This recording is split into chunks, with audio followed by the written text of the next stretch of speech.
The broadcast is now starting. All attendees are in listen-only mode.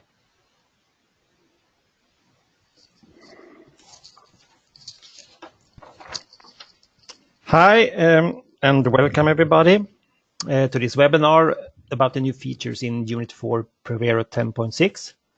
My name is Kurt Östlund, and as you may know, I work within product management.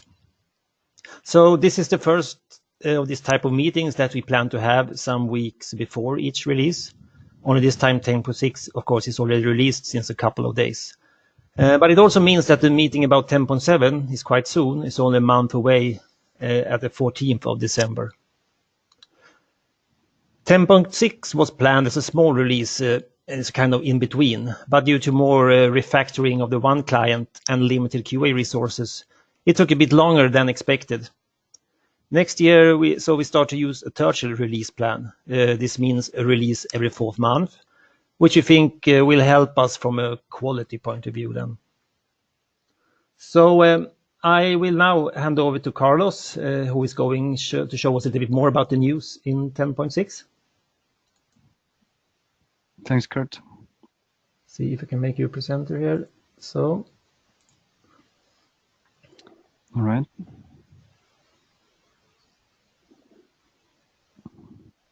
Yes, so as mentioned, we have two features in this. I will hide this. In this release, we have the multiple selection and dimension filters of the analytics widget, and also in the analytics widget, the calculated elements. Both of them are methods in order to analyze information. For example, I create a widget and I have products in rows and period and columns, and I select similar multiple organization units. I will get the average, sorry, in this case, because this is the method that I adjusted at the measure.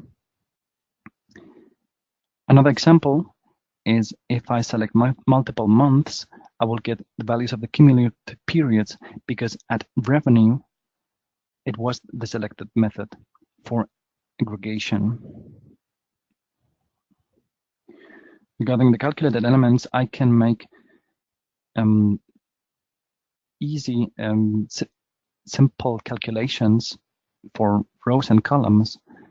And these are sum, average, maximum, and minimum.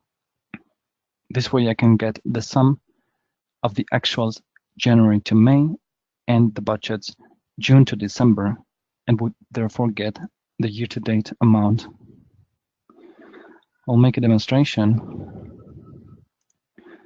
I create a personal dashboard. I would call one for demonstration purposes.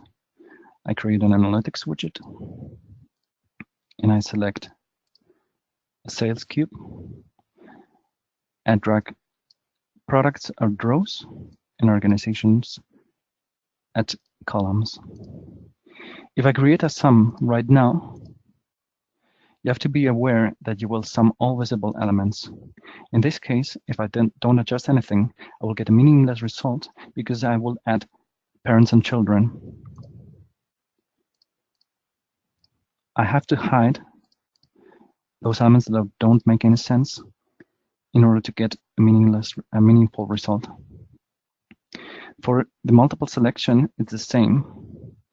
Per default, I will get the highest hierarchy level, which in this case makes no sense because I either want budget or actuals. I select actuals to 2017, and this will be a meaningful result.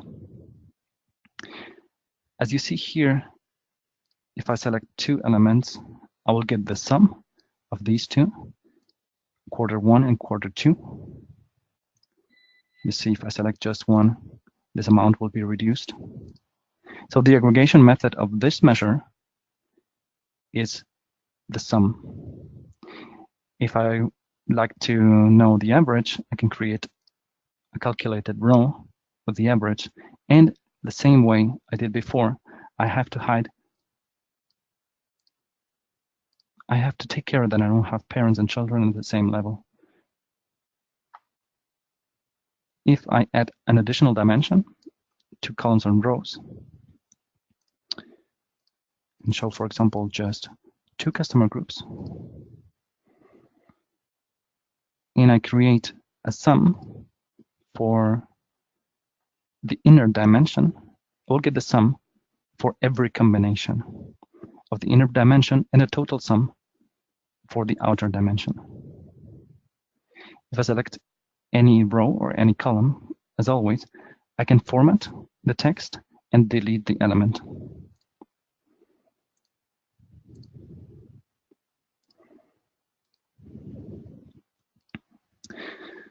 So that's about it. You have any questions?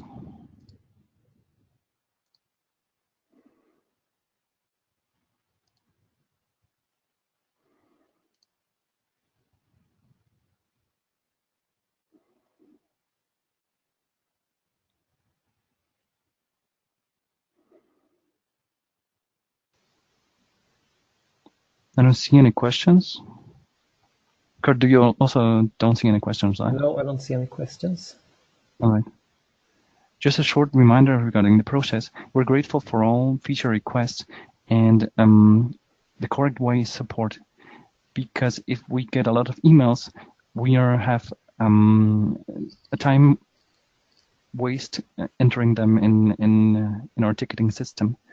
We have development teams that speak different languages, and we all have to translate all tickets to English. Also, there's a product owner that is responsible for a component, because we have expertise components for teams. And also, there are user mistakes reported as feature requests, and support helps us a lot with these topics. So we're grateful for your feature requests, and the correct way to report them is support. Okay, thank you, Carlos. Yes, So still don't see any questions here. Alice has a question. Her question is, when is the variance planned? you mean the difference between specific elements to 10.8?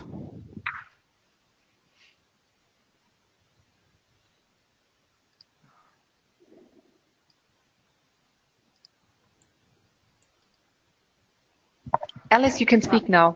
Yeah. I had another customer asking yesterday. They said Yeah, it's whenever very it's important, cumbersome yeah. to do it into the spreadsheet and in the cube, so it'll be very appreciated. Yeah, we're aware. 10.7 is in January, so we will not make it in time for 10.7. But of course, it's one of the most important topics in our list. Fantastic. Thanks.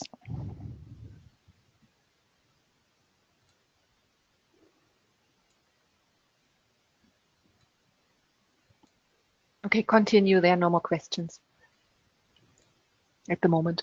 Yeah. So, I mean, as it was a limited release, I think basically that's it. And Carlos, do you have anything to add? No, nothing else. Thanks for your attention. Yes, and continue to have a very nice day and the following weekend, everybody. And see you at the next 10.7 meeting, then the 14th of December. Bye, everybody. Bye-bye. Thank you. Bye.